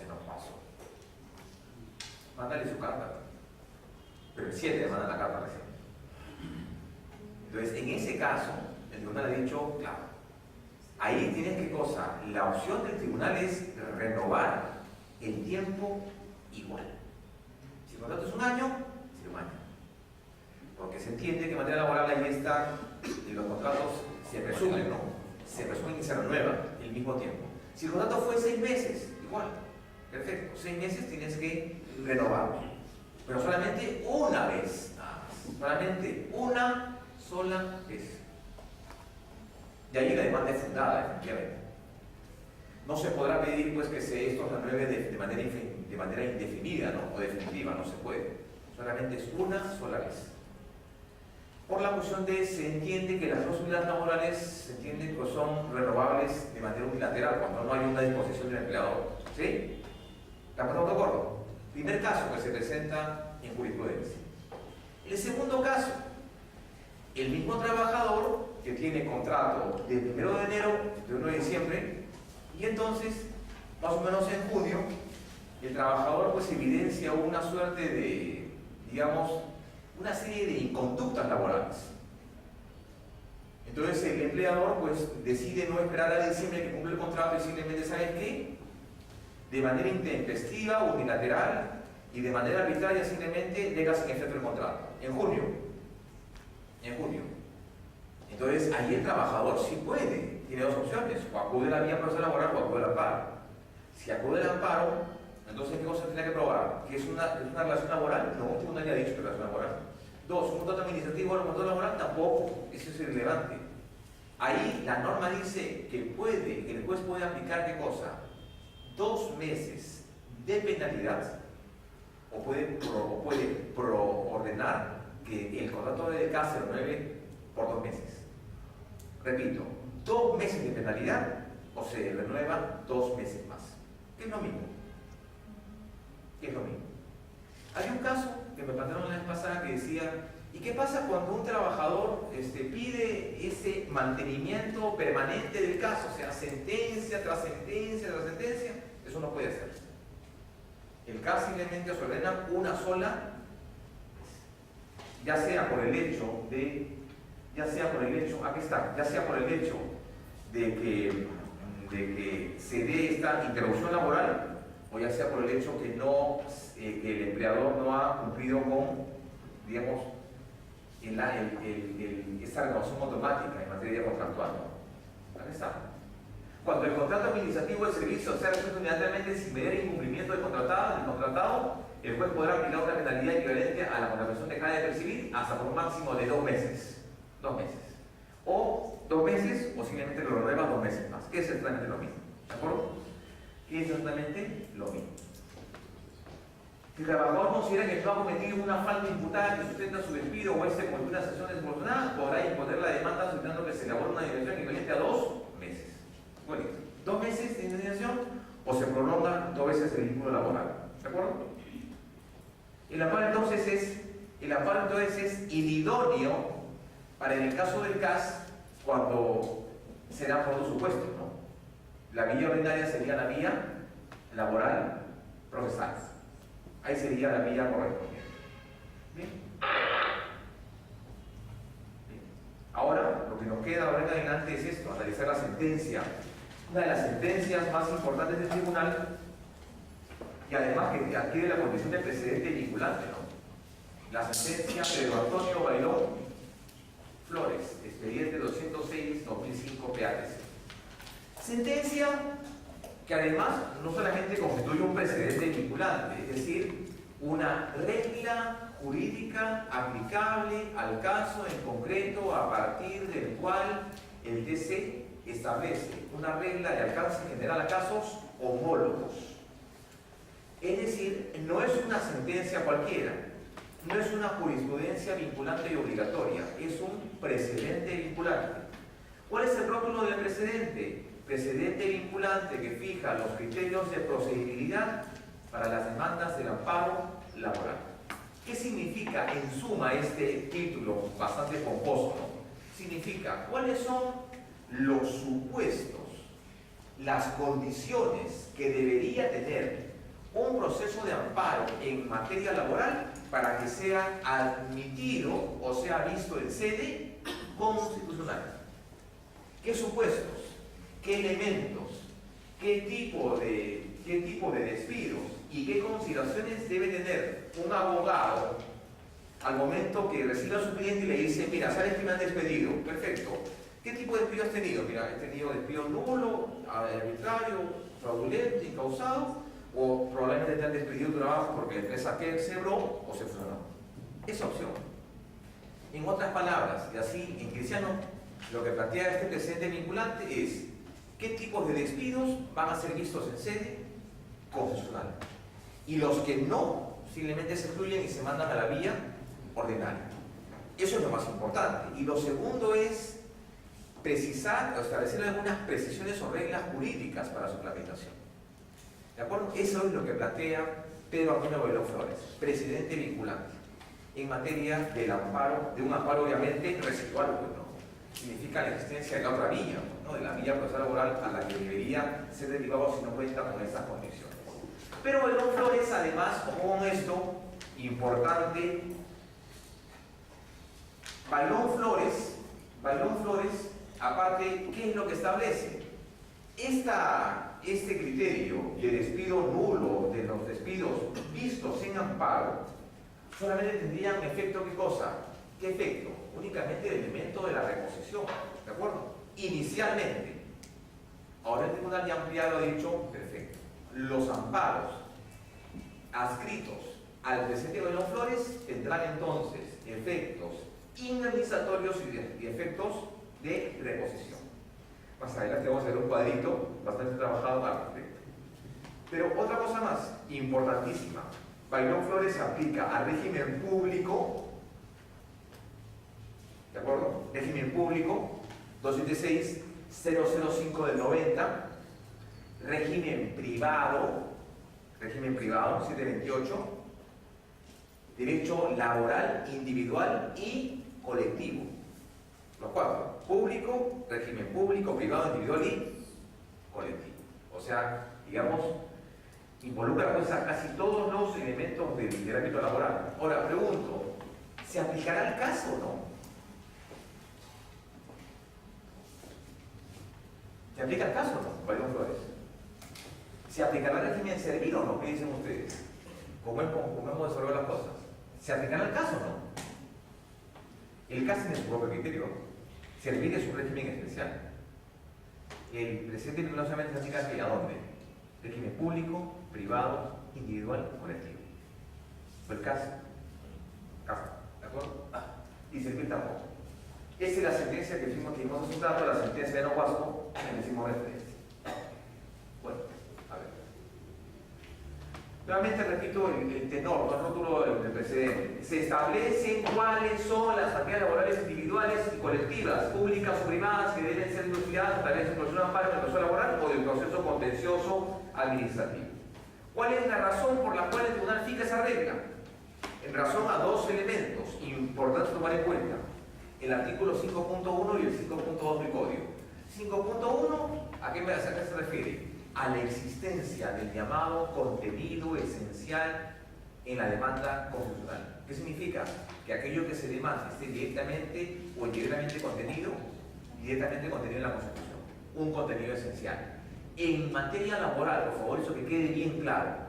En materia laboral, ¿existe un contenido esencial? Claro. ¿Cuál es el contenido esencial? El elemento de la dignidad humana. Hay un contenido esencial siempre. ¿De acuerdo? Contenido esencial. Ahora, el 5.1 del derecho laboral, aparte tiene otro elemento, claro que sí. El artículo 27, pues, el Estado otorga al trabajador la adecuada condición contra el empleo arbitrario, una tutela restitutiva y una tutela protectora, indemnización y o reposición. Y la otra condición, no menos importante, es el 5.2 del Código. ¿A esa que se refiere? Dice: el amparo es improcedente cuando exista una vía procesal específica satisfactoria para la protección del derecho protegido. ¿Qué significa entonces? De que simplemente existe otra vía, que es la vía laboral. Pero vean esto, y eso siempre se presta confusión. Yo les he dicho que Bayón Flores que plantea qué tipos de despidos se ven en amparo. Y entonces, por exclusión, qué tipos de despido no se ven en amparo. No se ven qué cosa en sede, qué tipos se ven en sede ordinaria laboral. Pero hay algo que no les he dicho. Toda regla contenida en un precedente tiene una excepción. ¿Sí? Y la excepción a veces es más importante que la regla. Acá la regla te dice: debe de estar de por medio un contenido esencial. 5.1 y 5.2 del Código. La residualidad se determina al momento de calificar la demanda. Pero el amparo laboral en materia de un proceso en sede del Tribunal Constitucional será viable siempre y cuando se acredite dos cosas: tutela, urgencia, tutela jurídica, ¿ya? ¿De acuerdo? O sea, el tema de un presupuesto para demandar, y el otro es el estado de necesidad. Una tutela urgente diferenciada, y el otro es el estado de necesidad. Siempre y cuando haya necesidad del individuo, claro está, pues imagínense, el trabajador se queda sin puesto, no le vas a pues exigir: señor, agota la vía previa o una la vía ordinaria. El criterio internacional en jurisprudencia laboral es: tienes un procedimiento rápido, no expeditivo, para ahí, digamos, para validar tu derecho. ¿Por qué tienes que esperar pues 6 meses? Plantear la vía previa, no sé, la verdad no se me ocurre. Por eso es un derecho intuitivo, ¿no? El tribunal dice: bueno, efectivamente, dos presupuestos, ¿no? La urgencia y la necesidad. Bien, pero además de eso, lo que acabo de señalar, ¿dónde está? Está en Llanos Huasco. Eusebio Llanos Huasco. Quien demande en amparo debe por lo menos acreditar dos cosas, dice Llanos Huasco. Fundamento segundo de la sentencia: titularidad del derecho, y aparte la necesidad, la urgencia para la tutela jurídica. O sea, en otras palabras, si tú logras probar de que el despido, a pesar de que no está contenido en el precedente, si tú logras probar tu urgencia, eso queda a criterio del tribunal que pueda admitirlo. ¿De acuerdo? Puede ser. Pero eso ya es un tema ya de, digamos, el criterio del TC al respecto. Ahora, ¿qué más fija Benón Flores? 4 tipos de despido. Lo pueden ver en este cuadro, ¿no? Acá está, a grandes rasgos, el amparo alternativo en materia laboral y el amparo subsidiario. El amparo subsidiario es el anterior, el régimen de la 23.506, y ahora es un amparo alternativo laboral. El demandante, de acuerdo a sus intereses, elegía el proceso que iniciaba y ahora estamos frente a un proceso subsidiario. ¿De acuerdo? La tesis residual del amparo. Y principalmente se aplica ¿a qué? Se aplica en materia laboral. El régimen anterior que decía, tú puedes acudir al amparo como puedes acudir a la vía laboral. Ahora ya no. Ahora, si la vía laboral es satisfactoria, el amparo ¿qué cosa es? Ineficaz, improcedente. ¿Cómo suena? Ahí está, nuevamente el fundamento ya lo guapo, ¿no? Ahí está. En los cuales dice, no exista imputación de causa alguna, dice, se mantendría en esencia el efecto, el contenido del derecho constitucional a una protección adecuada contra el despido arbitrario supone la indemnización a la reposición según corresponde a la elección del trabajador. Entonces, en caso de que la vía judicial no sea posible tener la reposición o resolución de derechos vulnerados, el amparo será la vía idónea para su protección. Ya lo vamos a una sentencia emblemática, pero no es un precedente. Al respecto, el tribunal entonces desarrolla 4 tipos de despido. ¿De acuerdo? 4 tipos de despido. ¿Cuáles son esos despidos? Vamos entonces a dar algunos ejemplos que nos permitan, digamos, ver qué significa cada despido que conoce el tribunal. Despido nulo, primero.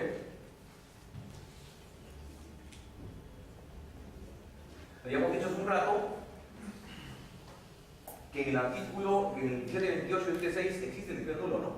¿Cuándo será? Cuando es un despido inexistente. ¿De acuerdo? Es un despido híbrido. Un despido espurio. ¿Cuándo un acto es nulo? ¿Recuerdan? Cuando carece de un requisito que la ley establece. Nulo. El tribunal es muy preciso al respecto. Y acá entonces creo que complementa de muy buena manera las normas laborales públicas, ¿no? 728 y 26. Y vean qué considera el tribunal como despido nulo. Primero, hay un despido nulo cuando, y son cláusulas cerradas, ¿ah? No se puede crear más, solamente estas 5, y son vinculantes para jueces laborales. Se despide al trabajador por su mera condición de afiliado a un sindicato o por su participación en actividades sindicales. Se despide un trabajador por su actividad, en primer término dice, por su condición de afiliado a un sindicato o por su participación en actividades sindicales.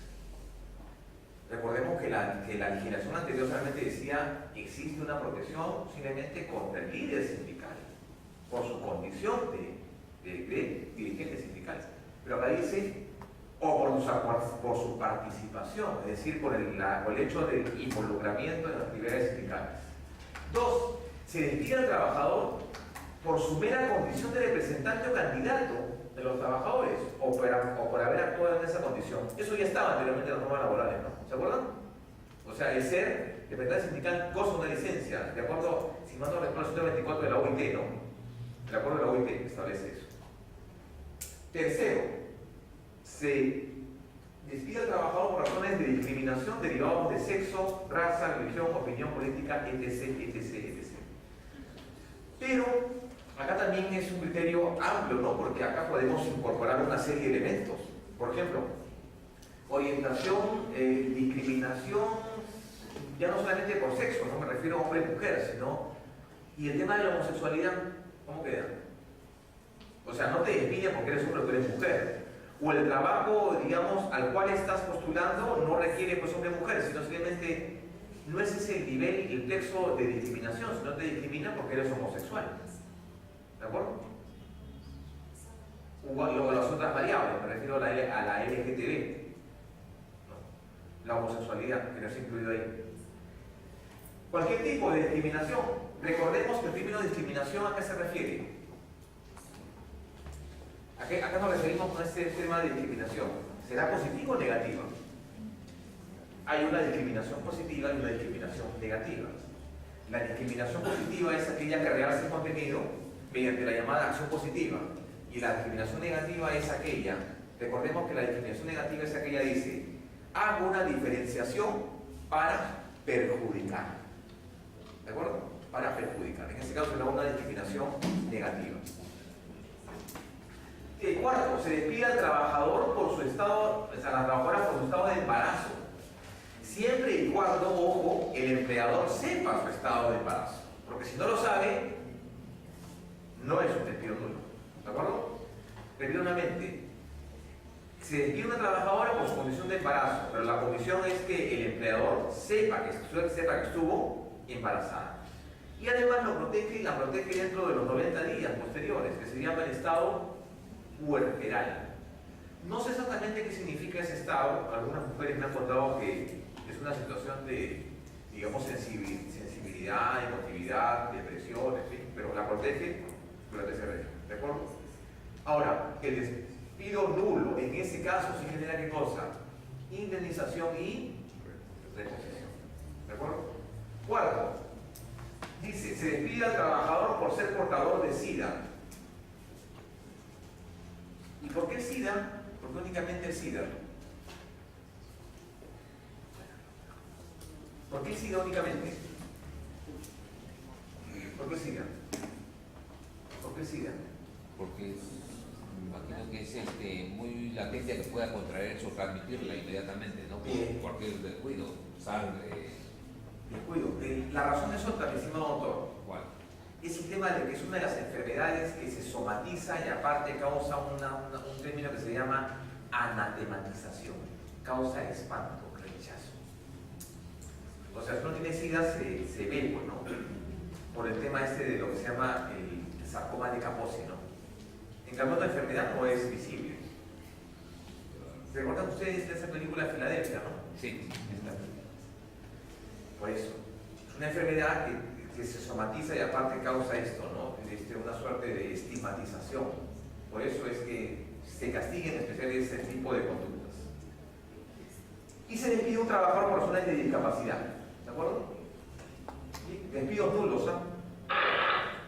Despido incausado, en el cual no encontramos qué cosa, una causa justa. Una causa justa. Repito nuevamente, causa justa, imputable al trabajador o imputable al trabajador o imputable a la conducta del trabajador. Son dos cosas.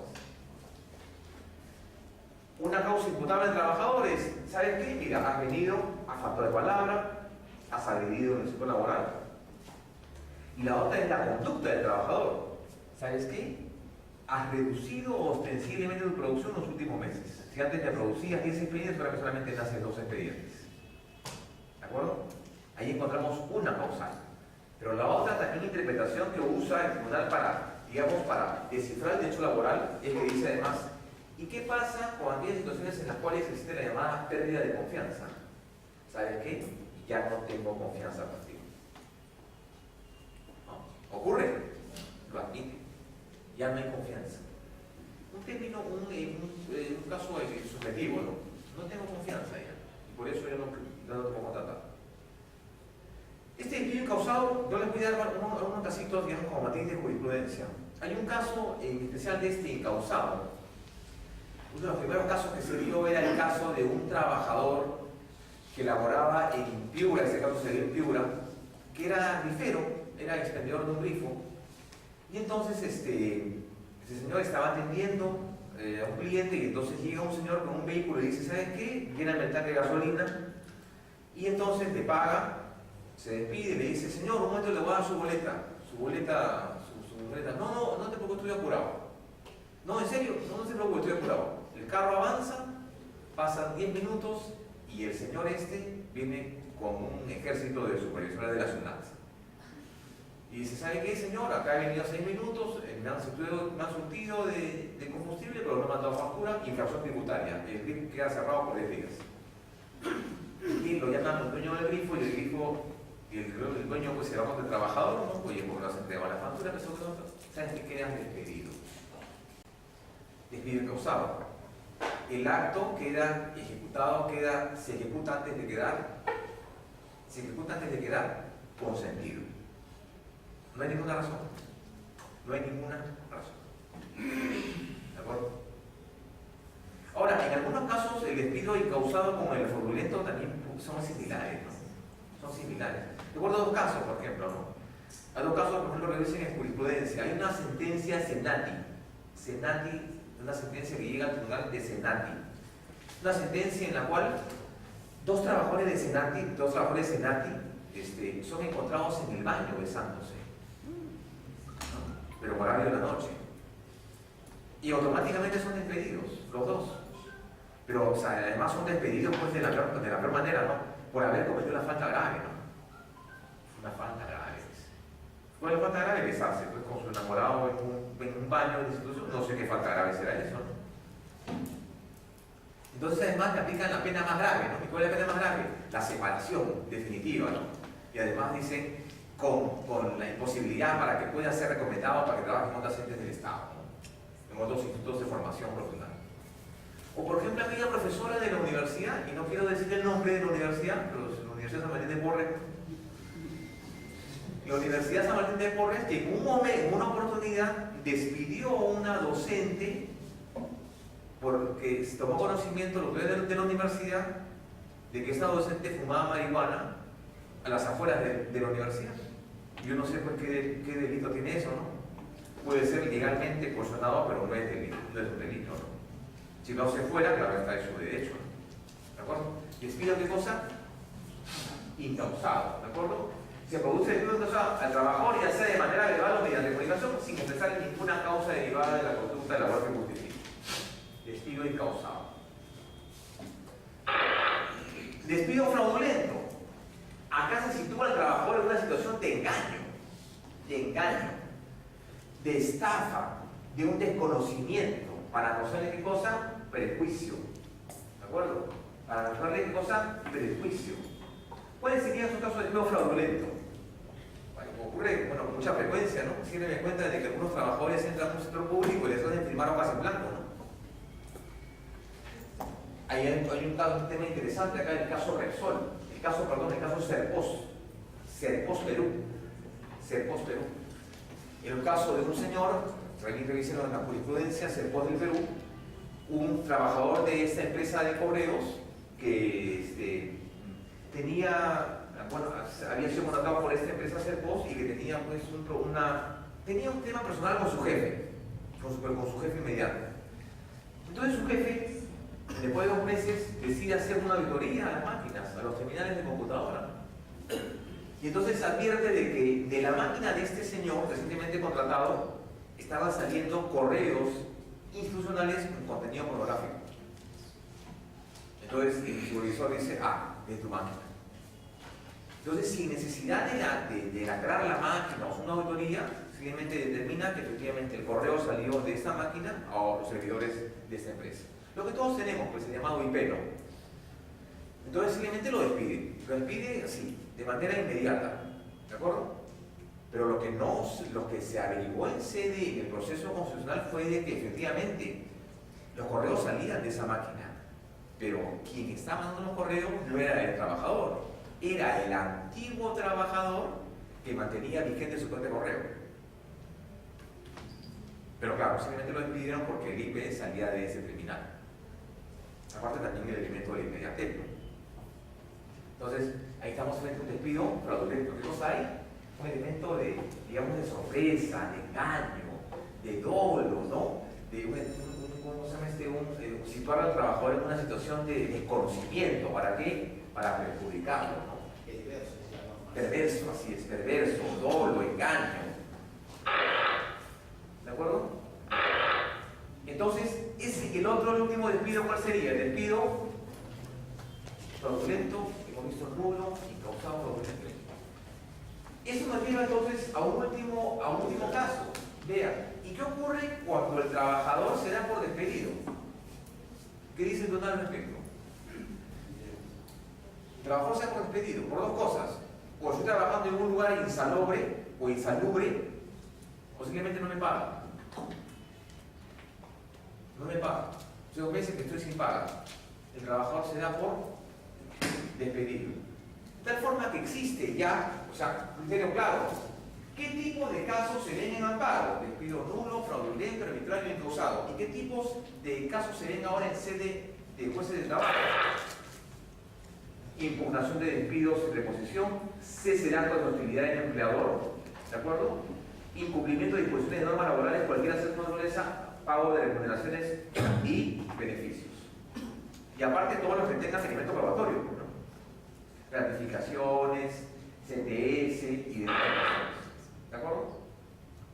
Y dice además, por ejemplo, los temas de hostilidad laboral. Ahí está, esta es la sentencia 026 que habla acerca de eso, ¿no? Falta de remuneración, oportunidad y demás. Ahora, quiero que vean un cuadrito acá, un cuadro que es este. Nueva situación del despido en el ordenamiento jurídico. Tipo de despido: incausado, fraudulento, nulo, despido con violación de los derechos, despido con imputación. Descripción: consecuencia legal, consecuencia por el TC y la vía procedimental a partir de entrada en vigencia del código. Tienen este cuadro. Es a partir del código y a partir del antecedente cómo cambia ahora este tipo de despido, de tipos de despido. No se preocupen, me dicen que esta presentación se va a acordar en la página web, ¿no? No sé si les permitirán copiar, pero en todo caso esto se va a copiar, se va a subir en el aula virtual. No hay ¿de acuerdo? Bien. Finalmente ¿no? El caso Lara Garay, que les comentaba hace un rato, 2009, que establece que cambia el criterio anterior del tribunal en el sentido siguiente. Antes se decía, señor, el cobro de la CTS trae como consecuencia la imposibilidad de ejercer alguna acción judicial. Ahora, con este precedente, dice no, el hecho que tú cobres la CTS no inhibe a que puedas iniciar un proceso judicial. ¿Por qué? Porque se entiende que en el CTS hay conceptos remunerativos que son tu derecho. Y recuerda que los derechos son irrenunciables en ser laboral, porque el trabajador se había dado cuenta de que muchas demandas de CTS tenían gratificaciones, los truncos y demás conceptos remunerativos. Entonces es tu derecho, ¿por qué vas a renunciar a él? Y ahora también el hecho de que había siempre el elemento de la sorpresa, ¿no? El trabajador no sabía que estaba firmando. Así que a partir de eso se puede demandar a pesar de que se haya cobrado la compensación por tiempo de servicios, y entonces eso no excluye ninguna posibilidad de amparo. Una precisión última con respecto a Bailón Flores. Bailón Flores, entonces, ¿qué aporta? Obviamente una restricción en materia laboral. 4 casos se ven en amparo nada más. Pero como les dije hace un rato, más importante que el precedente es la regla. ¿Y la regla qué cosa es? La regla qué cosa fija: criterios de aplicación al caso en concreto. Pero cada precedente también fija excepciones. Bailón Flores puede ser planteado siempre y cuando tenga sus exigencias. Necesidad, una necesidad urgente de tutela y aparte qué cosa: titularidad. Eso significa ya no va. Y esa es, digamos, la pieza fundamental del precedente en materia laboral. Señores, ¿alguna pregunta, duda, alguna observación, comentario? Lo hemos hecho break, porque hemos hecho de largo, y entonces es la primera clase. Yo generalmente en esos temas solamente participo en la primera sesión para la de análisis constitucional. En lo sucesivo ya van a venir especialistas en la materia. Salvo que Jaime Guillén establezca la segunda parte de esto, que es los precedentes vinculantes en materia pensionaria. Ese es un tema también, pero sumamente importante. Ahí hay como 8 sentencias. La 007 de 2096, la ley de la ONP, los derechos adquiridos. Después tenemos tenemos el contenido esencial, Anicame Hernández, el tema de beneficios de vengados, o sea, en fin, es el desarrollo de jurisprudencia más importante, ¿de acuerdo? Más importante. No sé si se ha pasado para la última sesión o no sé si se va a hacer para aula virtual, la verdad no sé. Pero en todo caso, si que se da, nos veremos de acá a 2 meses. Si no nos vemos, muchas gracias. Y ahí tienen un correo para escribirme. Mi correo es delegadoconsultor@hotmail. Delegadoconsultor@hotmail. Está en la parte final de la presentación.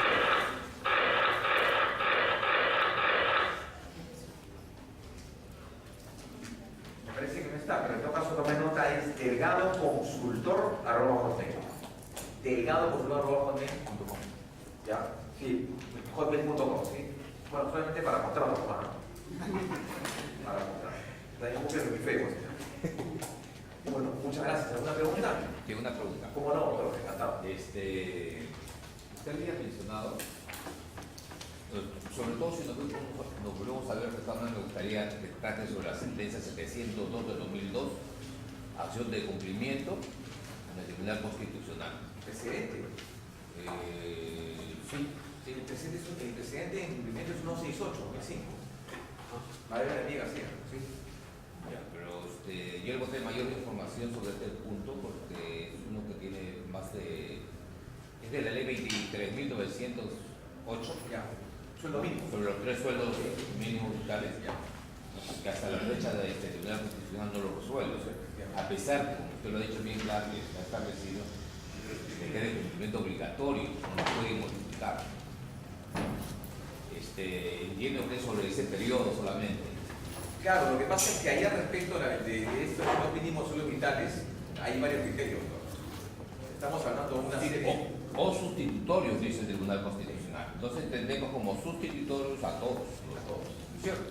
Entonces, conforme se ha venido dando, llámese ingreso mínimo vital, sueldo mínimo vital, remuneración mínima y cualquier otro nombre, ha debido irse cumpliendo de esa forma. Lamentablemente, con los topes que pusieron, los 415 y 857 a caso. Otro tema que sería importante también de la 2530. Eso, por ejemplo. ¿No? La 2530 es otro asunto, pues estamos hablando de 1990, la 23.911. La 2530 es de que, por ejemplo, en estos momentos hay médicos que tienen 30 años de servicio, ¿no? Y se van a ir a su casa con 850 soles. Pero estos señores ingresaron antes del aproximadamente en el 70-74. Por lo tanto, la ley sí les cubre a ellos, a los nuevos no, pero a ellos sí. Otra parte que la Constitucional no lo ha visto. Sí, ahí por ejemplo en el tema de pensiones le digo hay abundante material y contenido. No solamente 1990, claro, 2530, 1177, el régimen, el régimen de la pensión del pescador, el régimen del minero, el 25009, los colectivos también están ahí. El criterio pensionario abarca desde el 96.